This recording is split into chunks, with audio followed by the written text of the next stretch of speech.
Hello, everyone. Welcome to the Remote Institute for Public Knowledge. Happy to have you all there. If you're watching live, I know we are competing in this event on Fascism in America with another event in the Capitol building. And I don't know what you want to call that in America, but it's something in America. So I don't know if this is an alternative or if that's an alternative to this, but there's a lot going on in the moment and a lot for us to discuss. We at the Institute for Public Knowledge are committed to holding forums that are publicly accessible, open to everyone, that engage the kinds of issues that scholars are trying to understand in a way that is both, deep and serious and responsible academically, and also accessible and engaging for people in different fields and outside the university as well. And we have a couple of groups at the Institute for Public Knowledge that are working on themes related to today's conversation. Our event today is being co-sponsored by the Working Group on the Global New Right. And we also have a working group on the future of democracy.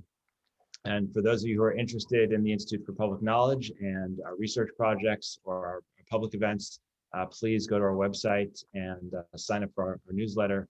Our mailings, we've been very active during the pandemic, and we're really happy that we've been able to keep on going. Today's program on Fascism in America came out of a conversation that I had not long ago with Professor Phil Gorski, who's a sociologist who's done extraordinary work on the history of religion and ideas and culture with respect to political life, and who's recently been doing a lot of writing on Christian nationalism. And Phil and I, in casual conversation, realized that we hadn't really heard enough conversation about how close we came to fascism in America, maybe how close we still are, and how we should assess the quality of contemporary democratic life and the issues we have to face moving forward. So I asked Phil if he'd be willing to do something with us. And that's why we're here. So I'm going to hand the mic over to Professor Gorski, who's going to do the introductions and moderate our conversation today. Thank you, Phil.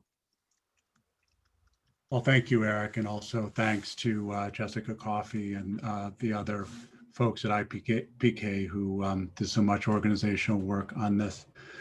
So as Eric said, we're here today to talk about the F word, by which I mean fascism. It's a word that you hear with increasing frequency these days, and not only from leftist critics.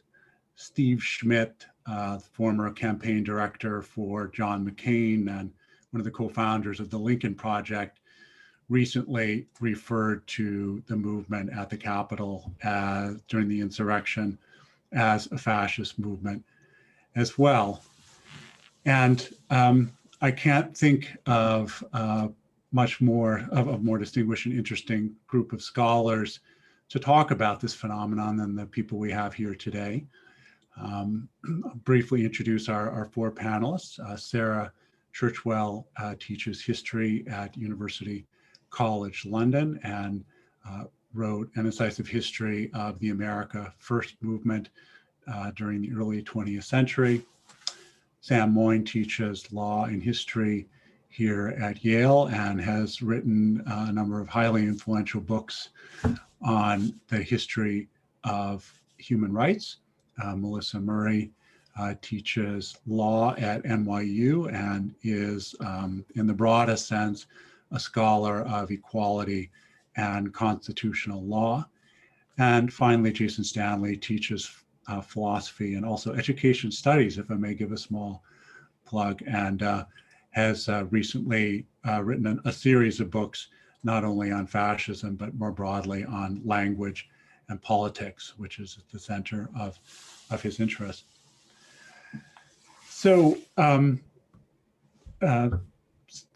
Moyn, Stanley, and Churchwell have already engaged with one another in print around this subject in the pages of the New York Review books, and Melissa Murray has courageously agreed to join the fray. And so I'd just like for to give the opportunity for each of the panelists to open with some sort of brief remarks and reflections on the question of whether we really do see something like fascism in contemporary America. I think they're all agreed that there have been fascist movements and moments in the American past. And I think the real debate is whether that term can or should be applied today. And then more broadly also, how grave a threat this represents to American democracy, and what we could do to shore up and defend the American democratic experiment. So I thought we'd simply go in alphabetical order. So first remarks from Professor Sarah Churchwell. Sarah? Thanks, Phil. Thanks very much for the invitation. I'm really looking forward to this. I hope it won't be a fray, as you say. We've had a fairly open approach to how we were going to think about our remarks. So I actually have focused a little bit on the history and what I wanted to say today, but I'm very happy in the conversation to also bring it back. But I certainly begin with where we are now in my thoughts. So the question you asked us to answer was put to us as fascism in America, ? Fascism in America? My answer to that is yes. Yes, there can be fascism in America. Yes, there has been fascism in America. And yes, we are looking at fascism in America. Is America a fascist state? Not yet, in my view. Has it long had a fascist strain in its politics, long culture? Phil, as you just said, I think we're probably all agreed that those strains are certainly there. And I want to talk a little bit about what some of those strains can show us about where we are now. Fascism is, of course, notoriously difficult to define, and so I'm not going to try to do that. It would get us into the technicalities that we might want to avoid. But I just will make a few observations about what we've seen over the last 4 years in the United States.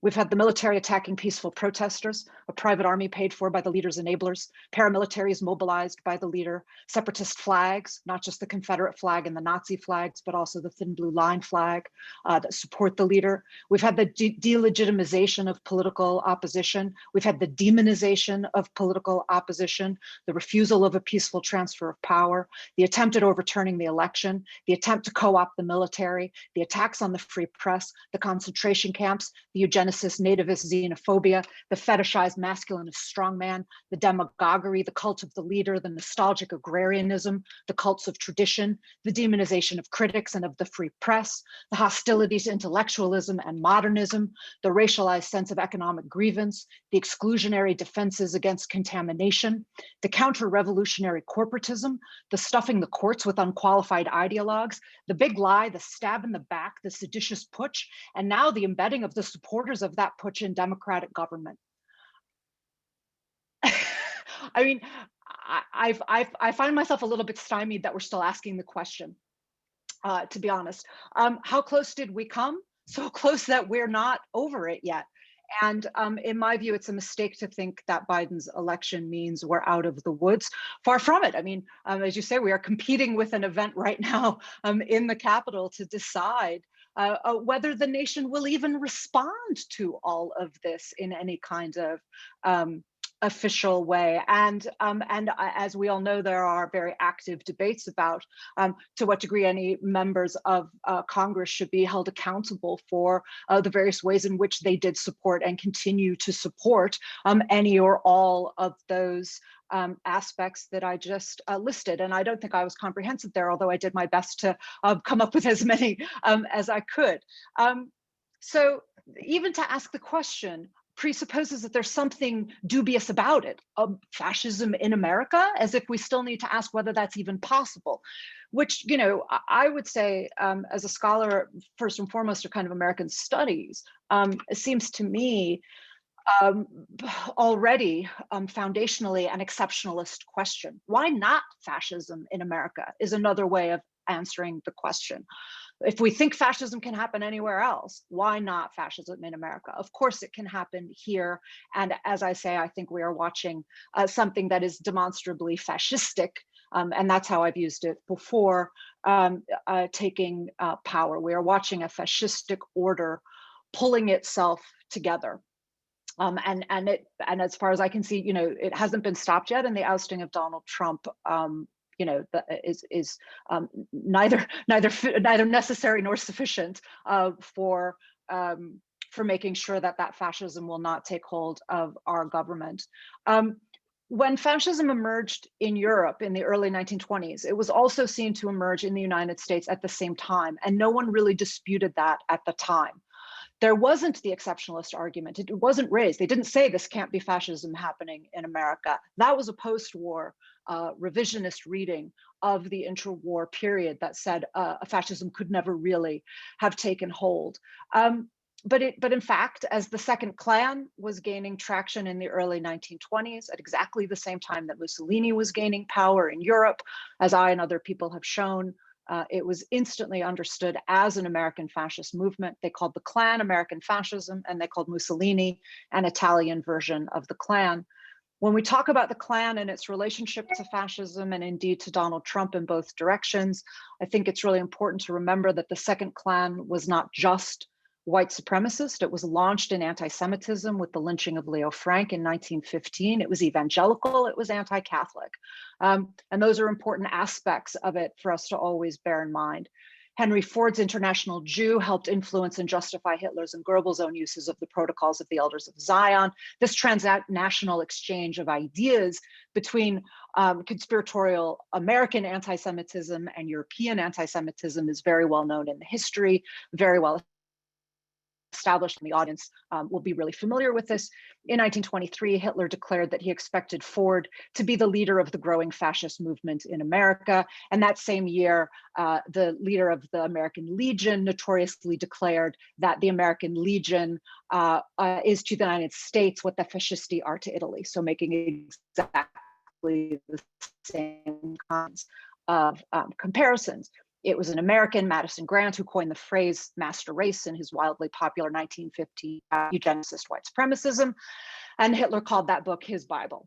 Madison Grant was one of the forces behind the passage of the 1924 immigration bill that denied entry to anyone outside of the master race, including the European Jews who would flee Hitler 15 years later and be excluded by the Roosevelt administration. So these back and forth movements and these exchanges, as I say, are very well established, but they are not well enough established in our popular discourses around our own history. The scholarship is very clear about this, but it is not getting disseminated the way that it ought to.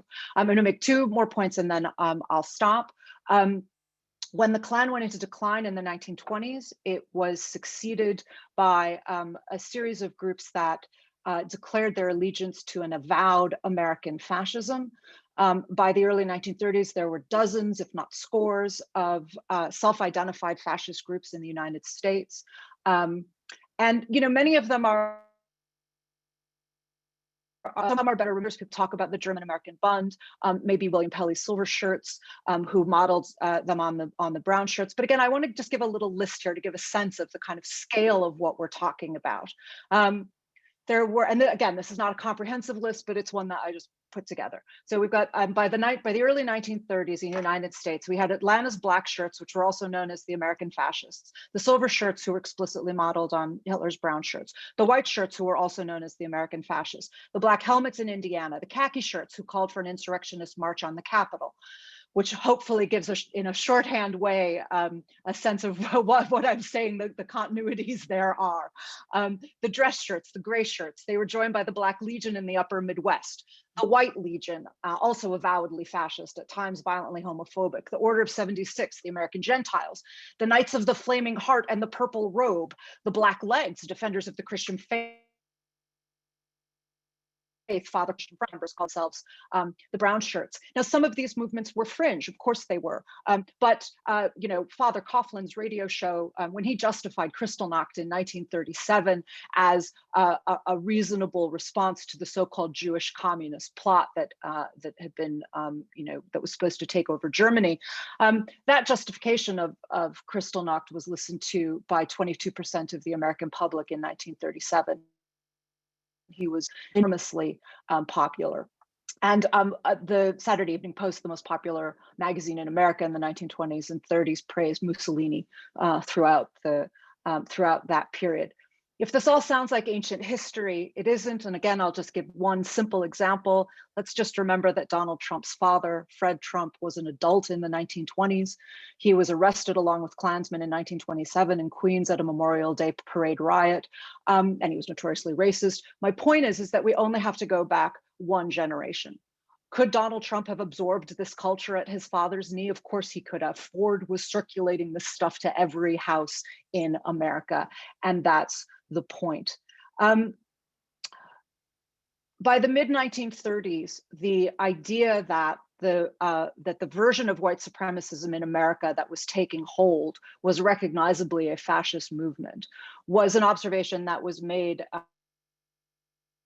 in cases, and then I'll stop. The first is that, particularly by the mid-1930s, the treatment of various African American groups and individuals in Jim Crow America was frequently likened to the treatment of the Jews by Hitler, especially the treatment of the Scottsboro Nine, which was condemned at home and abroad as evidence of fascism in America. Jesse Owens, similarly, his triumph in Munich was seen as a rebuke against Hitler and a joke against Hitler, but also recognizably as a commentary on the fascist practices of America. And as the historians in the audience will know, that in that same period, African Americans around the country were organizing mass protests against Mussolini's slaughter of Ethiopians. Langston Hughes said, "Give Franco Hood and he'll be a member of the Klan," and you know, so on. And then the other really important voice there that I want to name is, of course, the great W.E.B. Du Bois, who said twice in his Black Reconstruction in America that fascism was recognizably what Jim Crow America looked like. These ideas were later dismissed as polemical, but I think, you know, we can talk about why that was. But the point is that I think we need to reclaim them and take them at their word. They were writing as fascism was taking hold in 1935, 1936, and saying this is fascism. But it was not just a critique on the left. It was also an avowed acknowledgement on the right. And this is the example I'll end with. A man named George Dethridge, who resuscitated one of the many Reconstruction white supremacist groups, which was called the Knights of the White Camellia. We've kind of let the Klan stand in for all of them. And of course, it did become far and away the most influential and the most virulent, but there were loads of them in the Reconstruction South as well. And the Knights of the White Camellia was just one that was resuscitated in the 30s by this man, George Dethridge. And he told the Saturday Evening Post in 1939, quote, "Thanks to the Klan, America started toward fascism long before Germany." He insisted that the Nazi policy toward the Jews was only a copy of the Klan's program for the Negroes, adding that even the Nazi salute is a straight steal from the Klan. They worked to naturalize the swastika to insist that it was a Native American symbol. All of that was to try to insist that fascism was indigenously American, that it was not an alien import, that homegrown fascism and Nazism were recognizably the same project, and that both its critics and its defenders saw that, and they were, you know, for it or against it, but nobody disputed that that was the case. So my final question, really, and it's a kind of, you know, answering a question with a question, is when people ask me, is this American fascism? My response is, if this isn't American fascism, what will it take for you to recognize American fascism? What is the litmus test that will make something be American fascism? If this isn't it, I don't know what is. Thank you. Sorry if that went a little bit long. No problem. That was great, Sarah. Just a a quick note to the audience.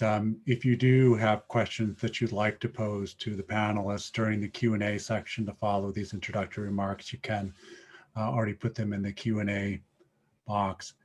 So we'll now move on to Sam Moyn.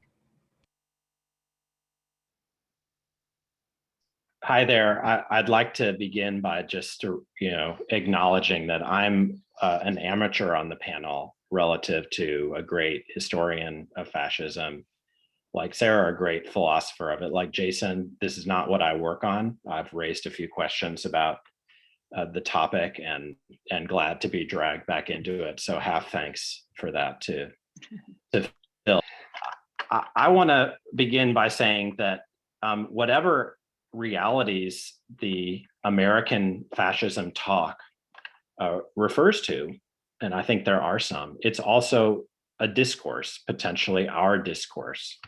And we have tools to measure the incidence at any level of significance of that discourse. It rose from next to nothing in 2016, first when Donald Trump broke away from the pack of his Republican friends, and then even more in January 2017, right at the time of that he took power. And then there were a few peaks in the last 4 years. First, at the time of Charlottesville, I think most interestingly, and most of all, at the time of the killing of George Floyd, and in that for a couple of weeks in that summer. In fact, it's really interesting. I checked this morning on Google Trends. The events of this last winter, including January 6th, didn't prompt the same peaks of fascism talk as last summer.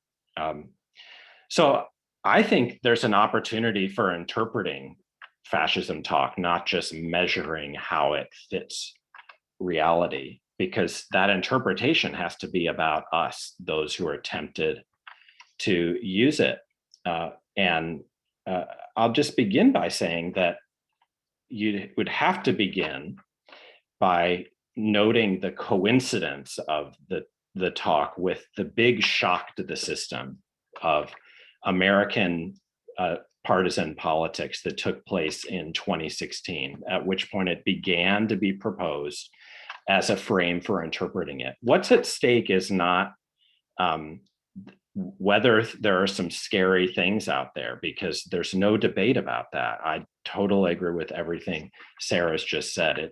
The debate, I think, ought to be about how it helps us or not get at what the specific opportunities for democracy there are now and the specific perils that it faces. So from this perspective, I think we should be honest about what the frame captures and what it omits. It captures certain things. I'm an old, what you might call Frankfurt School stan, and I believe that in modern conditions, there's a little bit of fascist in a lot of people, and under modern conditions, there's a fascist personality, and it's always lying in wait to be unleashed, including in how we relate to, in our intimate lives, to friends and loved ones. I also think, and there's no debate there, that the idea of fascism is apt for certain social forces, including long-standing ones on the American far right. I'm less sure that it's useful in thinking about structural white supremacy as such, but certain groups for sure. Although even there, we can't just list old groups.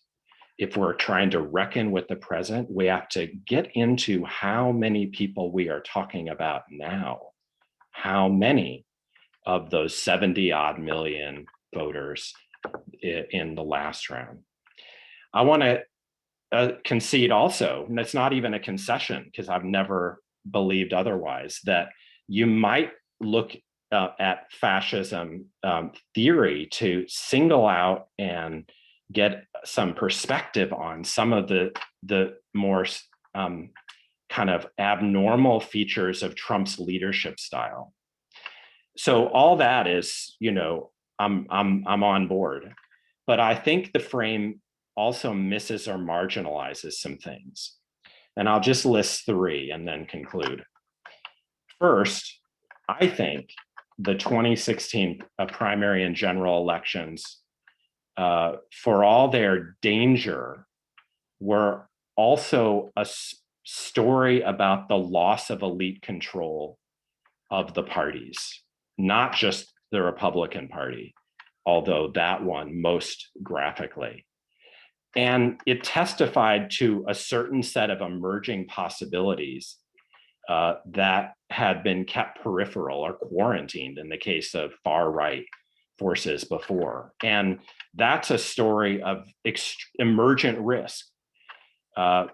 What we can't do, I think, usefully is talk about incipient fascism, pre-fascism, without getting really specific, because those are punting, not telling us where we are, and especially not focusing on whether the loss of control, reflected real facts about elite rule in the country. Second, and really especially, I think, fascism talk misses what I'll call the true story of the Trump administration as a governance phenomenon, interpreted in a very kind of naive way. What could the man do? What did he do? What help did he have? What forces constrained him? And I'm on the side of those who have argued that Trump was the weakest president in my lifetime. Least backing, least help, whatever story you want to tell of enablement, one of our favorite words lately, but immense forces constraining him. And that was also true, I believe, in thinking about January 6th. Now, there are fancy versions of this theory, which others have offered, like Corey Robin. I have not, which have to do with kind of thinking about political regimes in American history. I think I've just kind of, in my few interventions, have stressed, like at a boring empirical level, what did the man do? What could he do? Who checked him, including those close to him? Finally, last on the list, there's the 2020 election results, which I think remain astounding, very hard to interpret, and the fascism frame doesn't help. And I'm simply referring just to two facts. After 4 years of elite delegitimation of Trump, he gained in support, at least in absolute terms. And indeed, most frighteningly, and most, I think, challengingly for defenders of the fascism frame, among the putative victims of fascism. We know that Biden won because of surges in relatively wealthier suburban areas where, amongst urban workers, including racialized voters, his support increased. That's not fascism. It's something else, or we need to hear more from those who think fascism is the key that turns rather than rattles in the lock of our time. Now, I don't have time to address January 6th, which admittedly in the mainstream is being taken as, let's call it, the great confirmation event for the fascism theory. I think it's the reverse. I think it's a climactic example of Trump's weakness. And I think, we still don't know everything that we need to know about January 6th, but it should not be taken as a self-evident proof of any position. Okay, so I'm going to conclude by saying that our discourses, the ones that we willingly choose rather than reject, tell us mostly about ourselves and not just raise the question of how they apply to reality. We also need to ask, no matter how well they apply, what effects our discourses have, what effects in the world, how they change reality. So I'm also concerned there that fascism talk, while it may not help, hurt, doesn't help either. Lastly, I'll say there have been a lot of red herrings in the fascism debate. One is the idea that if you deny fascism, you're an American exceptionalist. Actually, it's the reverse. American exceptionalism since World War II has traded on the notion that America is an anti-fascist power, and a lot of people died in consequence. Second, we shouldn't think that the fascism debate is about who's complacent and who recognizes the urgency of our moment, including when it comes to race, most especially when it comes to race. I would say the fascism debate should be about what we should be, what we should avoid complacency in facing. Thanks.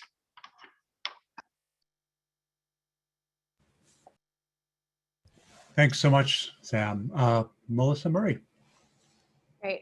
First of all, thanks so much for having me and as a participant in this conversation. And I'll just echo Sam's remarks that I am not a scholar of fascism, but I have thought a lot about what has transpired over the last 4 years. And because I am a legal scholar whose work primarily centers on the legal regulation of intimate life, I often think about these things through the question of gender as well as race and class inequality. So that's where I'm coming from in thinking about this. And it's all to say that those are my priors. And with that in mind, I want to start with thinking about the last couple of Wednesdays in January, or rather the first 3 Wednesdays in January. So the first was obviously January 6th, which witnessed the siege on the Capitol. And the effort to disrupt the peaceful transfer between presidential administrations by itself, I think, could fuel discussions of whether or not we are experiencing a fascistic moment in this country. But I want to talk about a different aspect of the siege on the Capitol, one that really has not received much attention in public discourse. And by that, I mean the race and gender dynamics of the insurrection. So it was not simply that the rioters on the Capitol were intent on stopping the steal by preventing the certification of the Electoral College. Many of them were actually walking through the Capitol, threatening harm to Nancy Pelosi, the first woman to serve as Speaker of the House of Representatives and the second person in the line of presidential succession. They were also seeking members of the squad. They were chanting bitch about Alexandria Ocasio-Cortez and other members of Congress. And according to those present at the Capitol during the insurrection, Speaker Pelosi was rushed from the main chamber only moments before the rioters arrived. And as we've heard over the course of the last few days of the impeachment trial, some of the rioters were not only actively searching for her, they actually infiltrated her office where they sat at her desk, took different things, papers, whatnot, propped up their feet at her desk, took selfies for a while, pretty much occupying her space, defiling her space. Congresswoman Alexandria Ocasio-Cortez underscored the danger to herself and to other members of her caucus in an Instagram video post. And Pramila Jayapal, the representative from Washington State, also noted that they all feared for their lives, particularly because unlike other members of Congress who are mostly male, mostly white, they're not in a position to hide or to blend in with the crowd. As women and as women of color in an environment that is mostly male and mostly white, they stand out and they are highly recognizable, not only for their positions and their stances on various issues, but simply because of who they are in that space. A week later, on January 13th, we saw Speaker Pelosi again dominating the news cycle, this time presiding over the House of Representatives as the chamber voted to impeach Donald Trump for a second time, this time on the grounds that he incited an insurrection on the Capitol. And in the media coverage, images of Speaker Pelosi were interspersed with footage of freshman Congresswoman Cori Bush of Missouri, another woman of color, who condemned the insurrection as an expression of white supremacy. The third Wednesday of 2021 was January 20th, and that, of course, was Inauguration Day. No less eventful than the 2 Wednesdays that had preceded it, but the tone was markedly different this time. Instead of rancor and disruption, there was more hope, very poignant call for unity by the new president. But as with the preceding Wednesdays, women and women of color played a very central role in the events and the festivities. So there was Senator Amy Klobuchar, who was once a presidential hopeful herself, presiding over the ceremony. We saw National Youth Poet Laureate Amanda Gorman give a very poignant and moving poem that she'd written for the occasion. And even the Supreme Court, normally a usually staid institution, seemed to be particularly lively, with Justice Sonia Sotomayor administering the oath of office to Vice President Kamala Harris, the first woman and woman of color to hold that position, while her colleagues, Justices Elena Kagan and Amy Coney Barrett, stood watch. It's all to say that these 3 Wednesdays will surely be remembered as important touchstones in what was obviously a very tumultuous period in American history. But I also want to suggest that they are also united in that they reflect the changing nature of American leadership, and for some, the anxiety that these kinds of changes may provoke. So on this account, the Capitol siege is not simply about President Trump and an electoral loss. It is also about a receding model of leadership, one that has been exclusively male, largely white, and relatively privileged. Moreover, it is about the ascendance of a different leadership model, one that is more diverse and inclusive than anything we've seen before in this country's history. I'm not sure there's any other way to make sense of not only what we saw at the Capitol on January 6th, but the constant threats to Speaker Pelosi's safety that we've heard over the last 4 years, or the casual misogyny to which the congresswomen who have become known as the Squad have been subjected. How else are we to understand the persistent call to lock up Hillary Clinton, or the foiled plot to kidnap Michigan Governor Gretchen Whitmer? How else to explain the quite bizarre assertion made in the aftermath of the attempted coup on the Capitol that President Trump is, quote unquote, the most masculine person to ever hold the White House? Such a claim, I think, is rendered more obviously legible and less obviously insane when it's understood, at least in part, as a response to the prospect of women not only being present in government, but actually occupying the highest levels of leadership in a country that for so long has understood leadership in starkly male terms. And in this regard, then, I think one of the ways in which we can interpret and understand the tumult of the last few weeks and even the last few years is not simply as whether or not it comports with a model of fascism, but whether or not fascism is also about the proper exercise of government power, or more about a contest about who is actually getting the opportunity to wield that power. And in that respect, I think my comments really track earlier comments that were made at an IPK program with Ruth Ben-Ghiat and Kate Mann about the masculinist vision that fascism really upholds. And so I want to think about what we're talking about through the lens of race and gender, and opportunities for new voices to be heard in a country that prides itself on its pluralism. So I'll stop there. Thank you. Thank you, Melissa. Next up is Jason Stanley.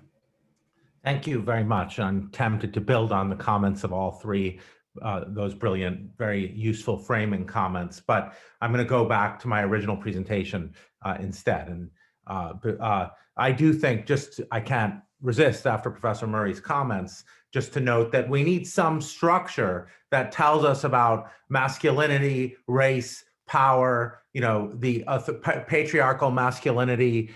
This is, and when we talk about the Frankfurt School and the F scale, the fascism scale, this is the structure. This is the sort of authoritarian personality, the patriarchal family that Elsa Frankel-Brunswick, particularly among the co-authors of the authoritarian personality, continued in her research at Berkeley.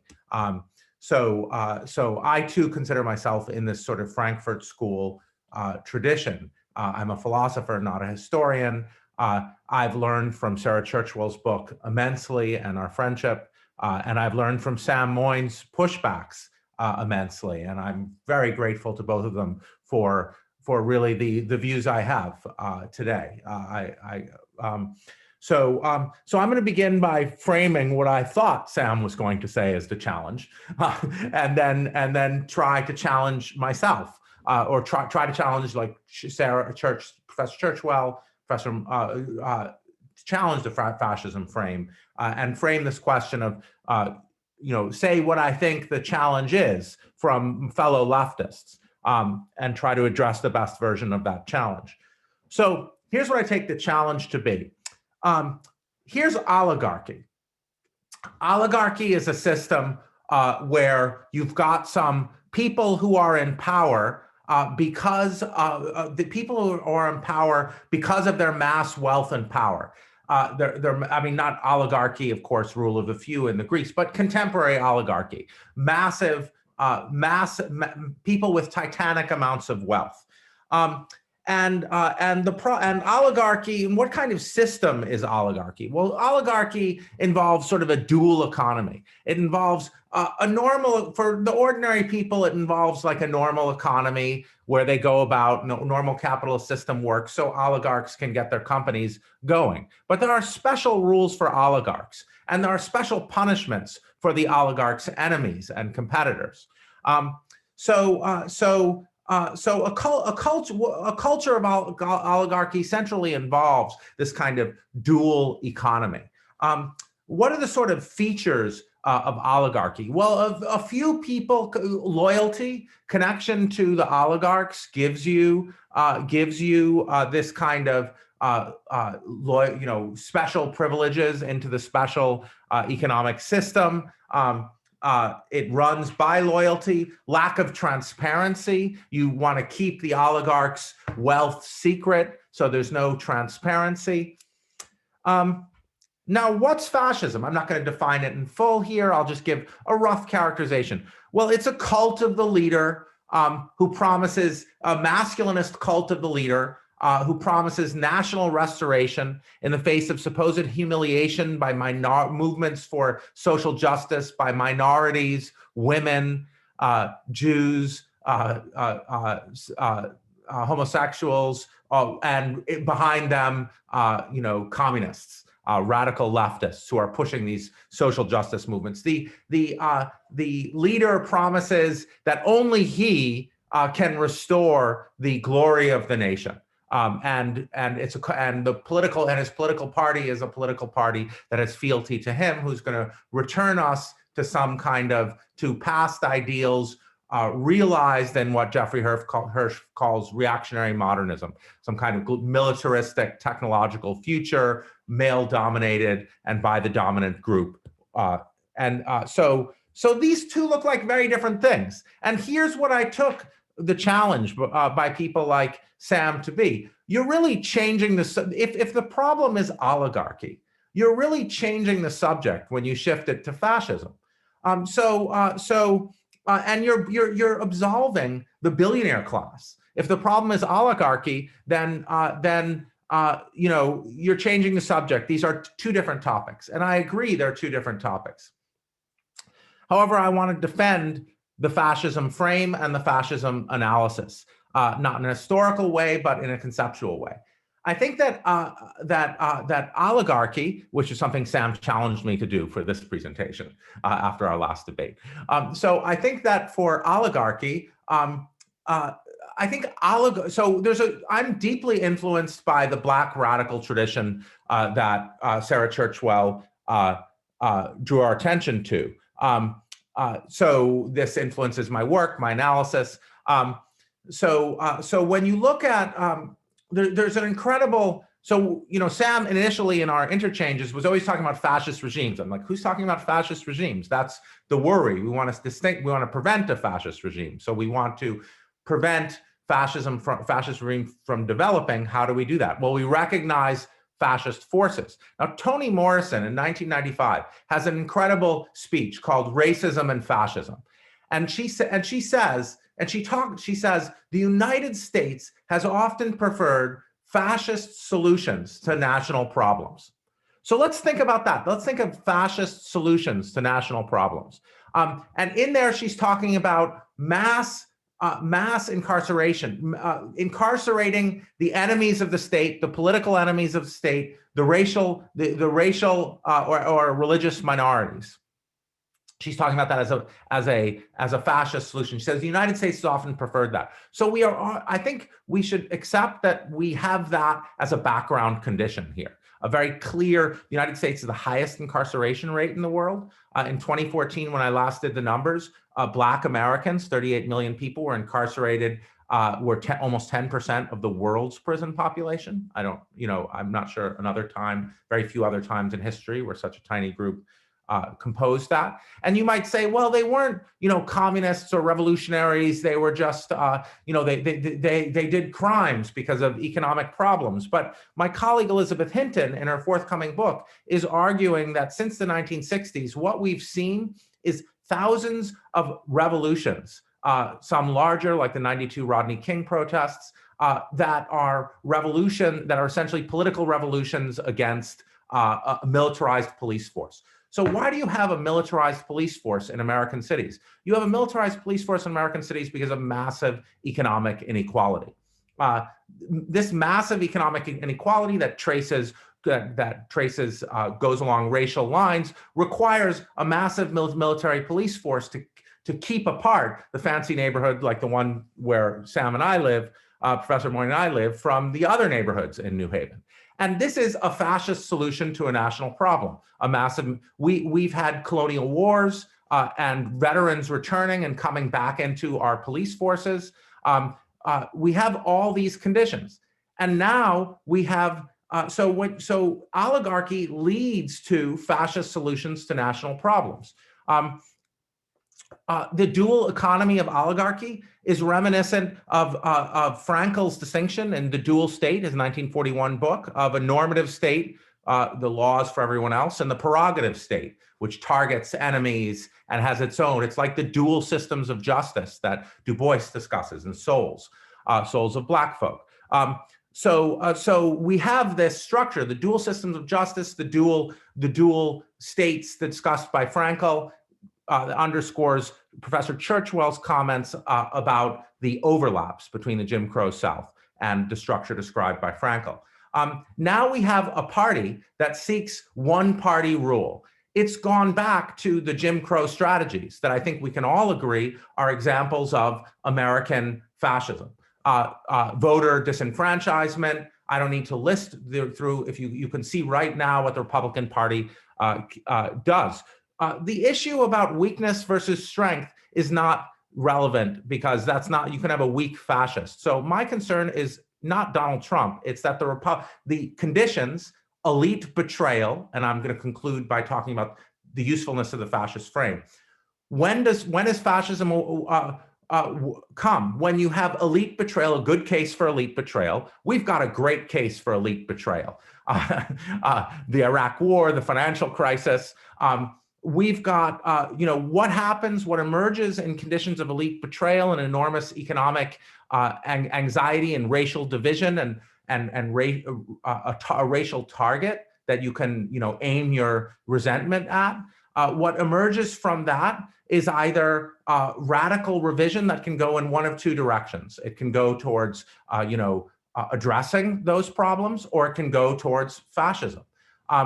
So the fascism frame helps because it directs us to the problems: long-standing racial injustice, militarized police force, a military out of control seeping into society, and huge economic problems and widening inequality due to the billionaire class. And the fascism frame helps us because it tells us what the solution is, which is massively addressing the fact of elite betrayal and the massive economic inequality and the grounds for resentment. Thank you. Thanks so much, Jason. So I've been following questions coming up in the Q&A, and I'm going to try to merge two issues, two threads that run across a number of them.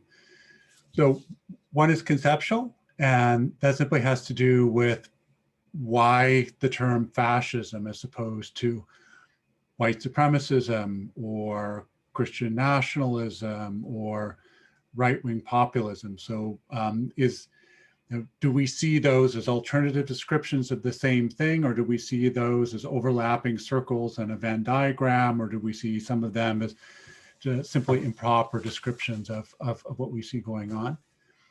And then the second question is a kind of a deeper historical question, and this has to do with whether we should see the roots of contemporary fascisms in colonialism, and perhaps especially in settler colonialism, where we see similar forms of hypermasculine racialized domination. And so really would just pose that any of the panelists would like to jump on that question in no particular order.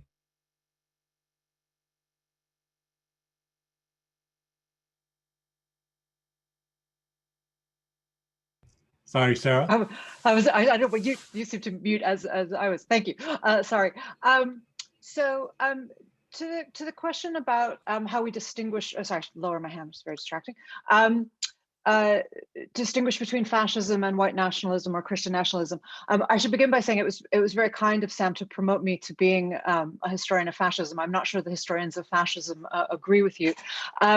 But what I have been studying for a long time is the interwar period in America and looking at the far right movements of that time, and that's obviously why I was drawing on that, and then drawing on historians of fascism to try to conceptualize those movements and their relationship to what's happening now. So I've spent a lot of time thinking about that question about and looking at experts on European fascism as to how they understand the difference between fascism and white nationalism or Christian nationalism. And so in answer to that question, I'll just draw a couple of points that I think they often stress. One is the importance of counter-revolution, the importance of the ways in which fascism sees itself as a revolutionary force from the right, and that it is there to reassert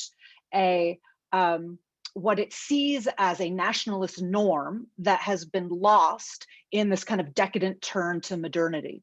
And which very much plays into what Melissa Murray was talking about, the ways in which this kind of new order is seen as absolutely unacceptable. And so counter-revolution is required to restore what is being troped as a normativity that is specifically ethno-nationalist and indeed a patriarchal normativity. And that's part of where the counter-revolution comes in.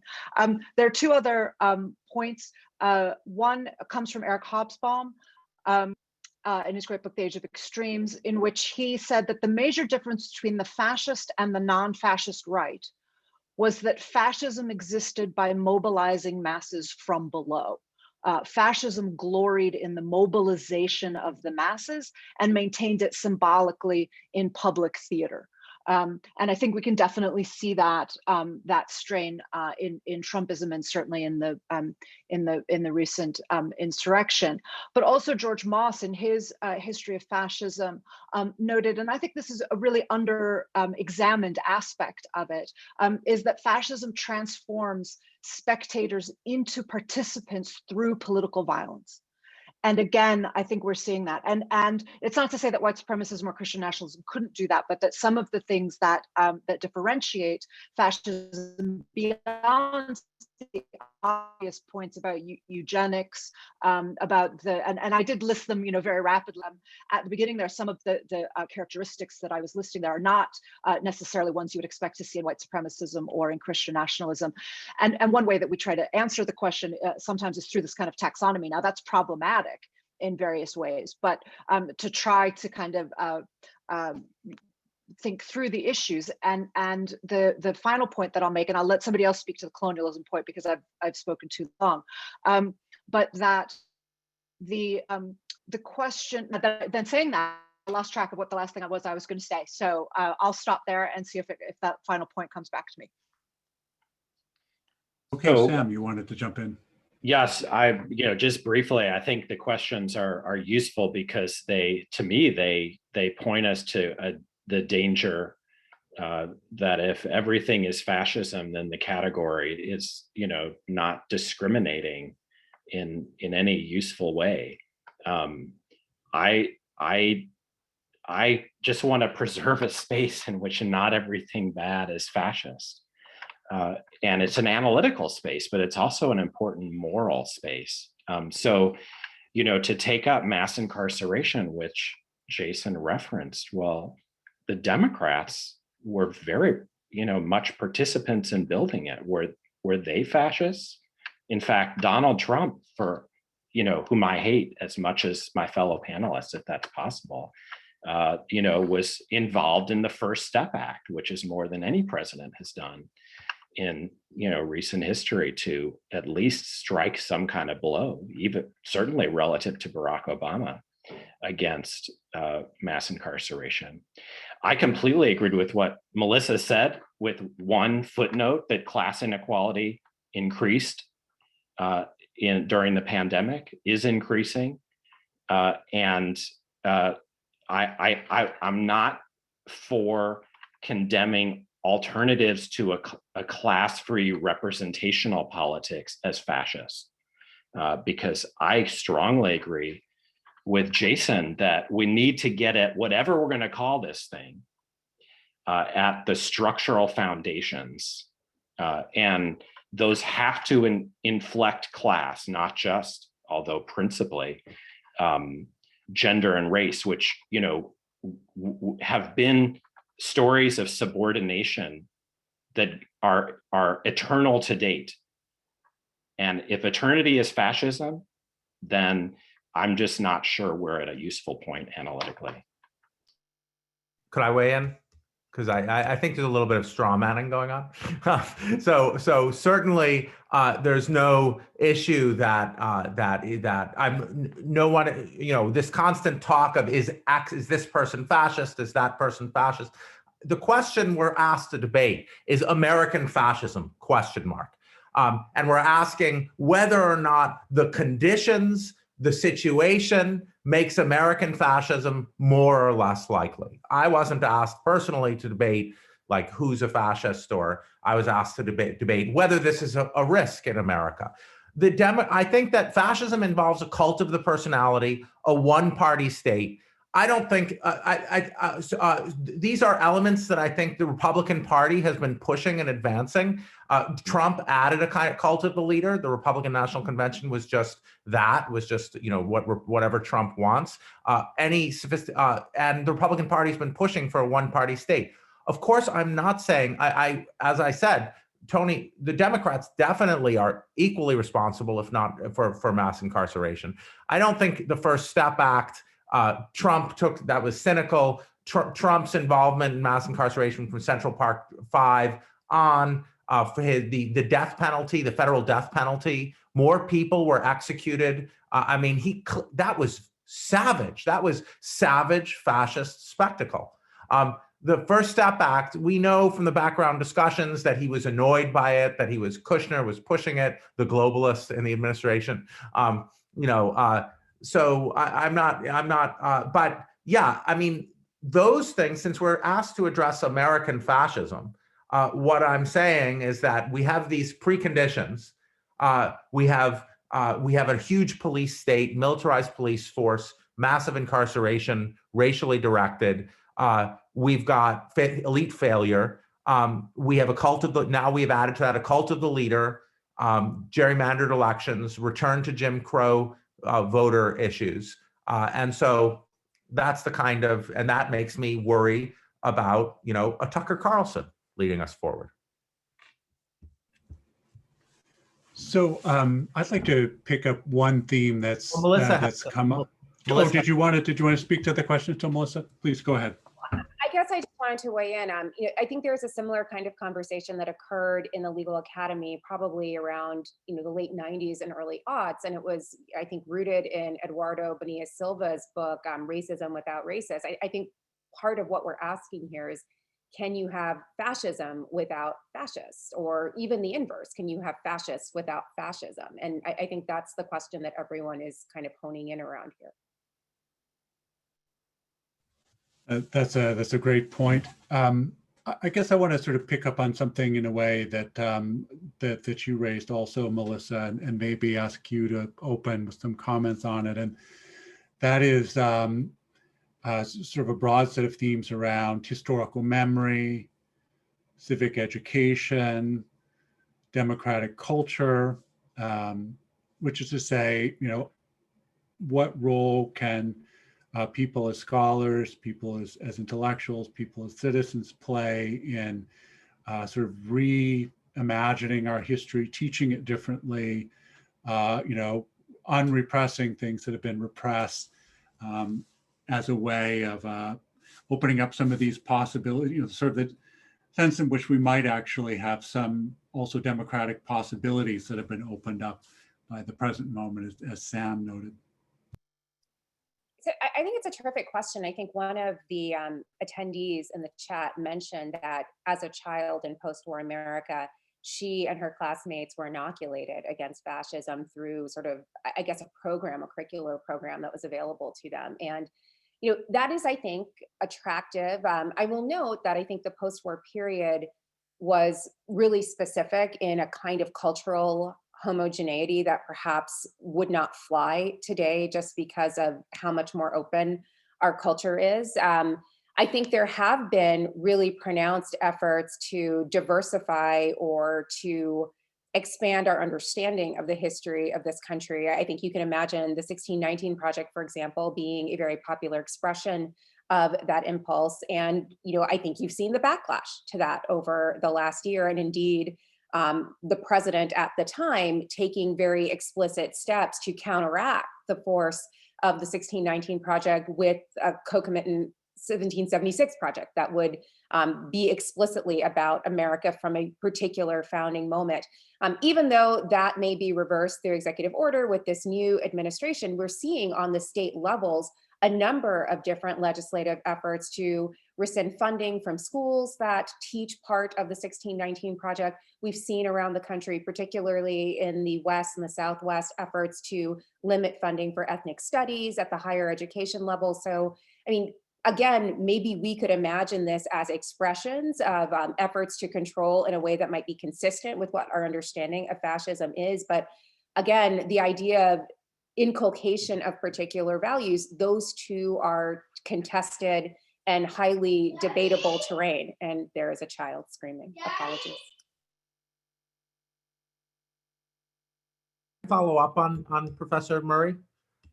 Yeah, I mean, I think that's, I went to high school and college in Germany, and so followed sort of similar issues there about Holocaust education. And there's a lot of parallels here.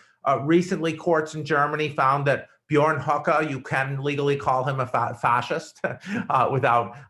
So the AfD, the German party, varies in range between here, but I think that certainly there's fascist apologists in that party, and they're focusing on similar aspects of the education system to roll back.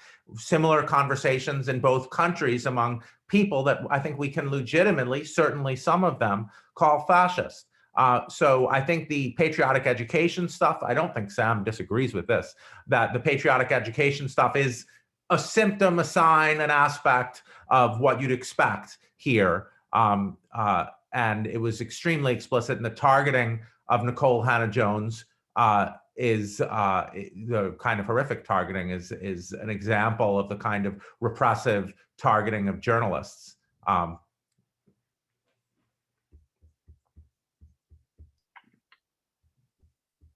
a bit more pessimistic, I think, than my fellow panelists in the following sense. The 2020 election was far closer than I think any of us would like. And it's not a situation like 1945 in which a political project has been delegitimized by force. Now, admittedly, some people are calling for that kind of treatment of our fellow citizens who voted the wrong way with the terrorism frame and the call for new laws to allow it. But there's no prospect, I think, of the kind of opportunity that anti-fascists had after 1945, in part because they actually began to control whole countries, but that's another story. And so I see us as in a very delicate situation.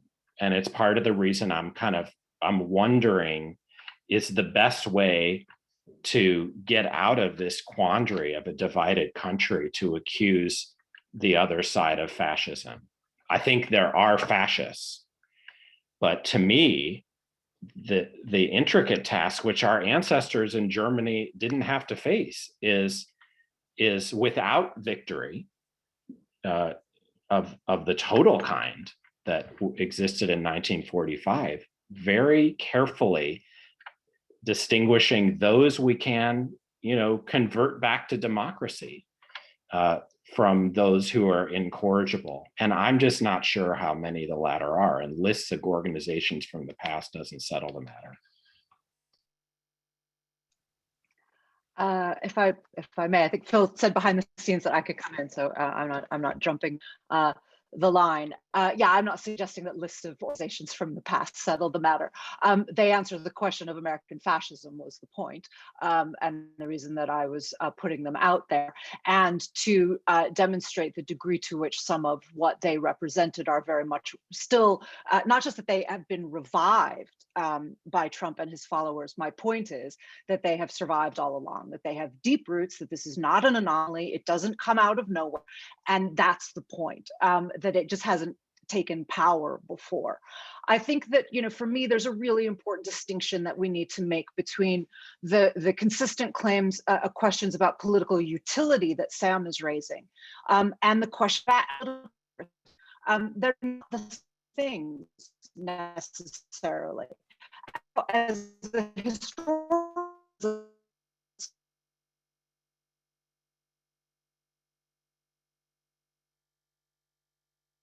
Sarah seems to have frozen. Should we wait? Oh no. Well, hope. Could I weigh in while we wait for Sarah to come back? Sure.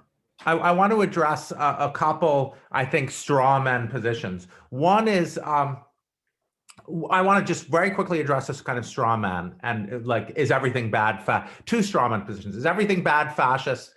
At one, and two, are all people who voted for Trump fascists?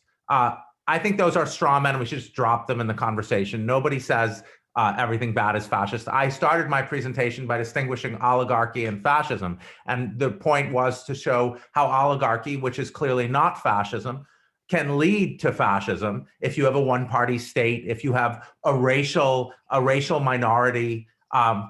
Okay, let me go back to Sarah. Oh, thanks, Jason. Sorry, everybody. I don't know what happened there. This is, the transatlantic joys of Wi-Fi. Thank you. So very quickly, I was going to say that I think that we have to have a commitment to factual accuracy that is distinct from commitment to political utility. And to me, those are two potentially separate debates.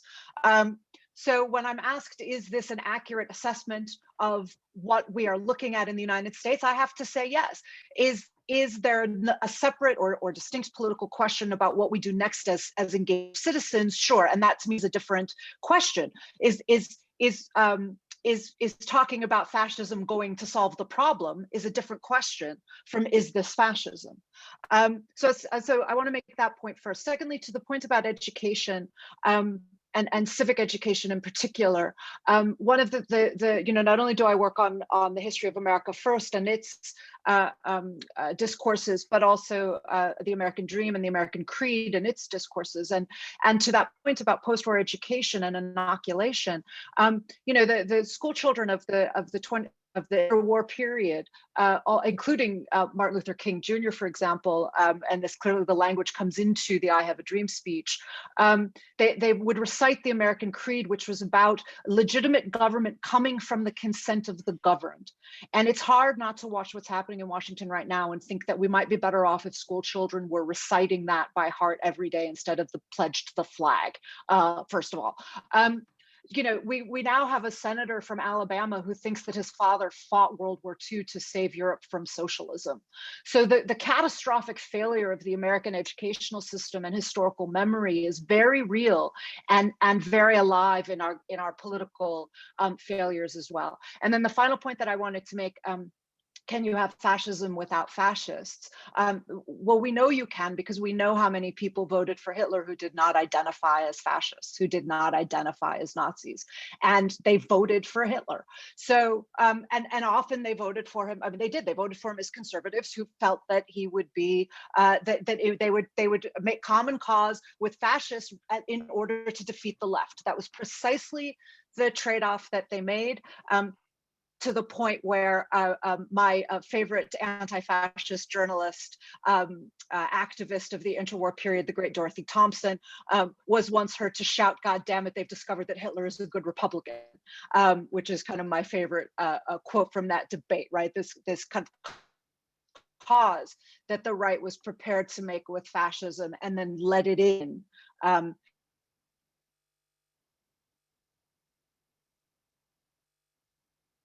Oh no, you've frozen again, Sarah.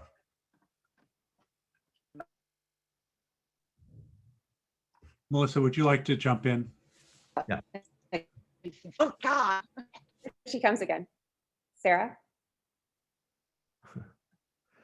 Yeah, I'll just say in closing, I think these are really interesting questions to be raising right now. And again, it's proceeding in both high culture and low culture, which I think is really important. So it's not just a question of governance or what we're seeing reiterated by leaders, but what's happening in just daily discourse and what's being transmitted. And education is a huge part of it. The failure of the educational system to be able to counteract issues of disinformation over the last, not just 4 years, but going back for 10 or 15 years, all of that I think is important. It relates back to what Jason talked about, sort of the culture of oligarchy.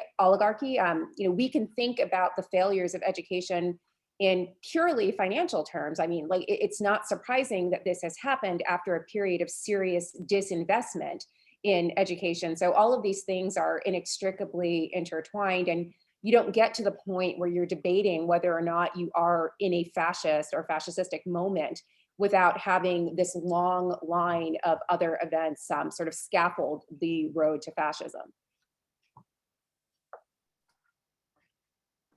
Could I just quickly just amplify Sarah and I mean, Melissa, I completely agree with what she just said. I just wanted to, Professor Churchwell made the point, Sarah made the point about, I think there's two straw men in the debate we must avoid. One is that the claim that all bad things are fascism. As Professor Murray just said, no, when you're asking about whether it's a fascistic moment, you need to look at the preconditions, you need to look at the different elements. Do you have a uniform, macho, patriarchal, racist, thing that brings together lots of people from the traditional right by telling them that the communists are at the door. The communists and the minorities, or in America, those were linked. It was the Black liberation movements. Leaders were always called communists, and many were communists.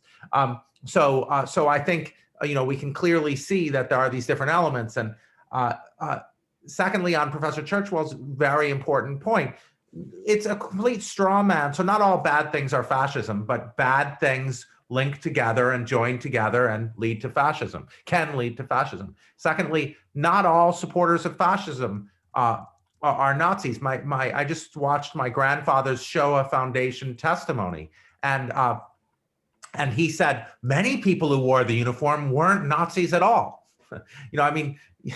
It's just obvious that even in the core case, members of the Nazi Party were not fascists. So that's just a non sequitur.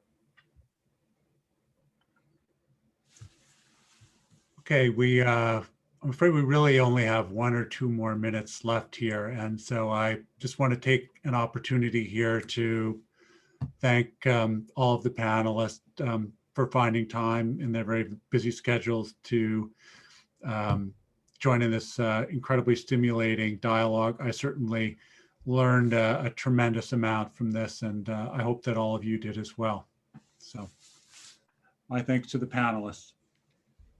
Thank you. Thanks to everyone.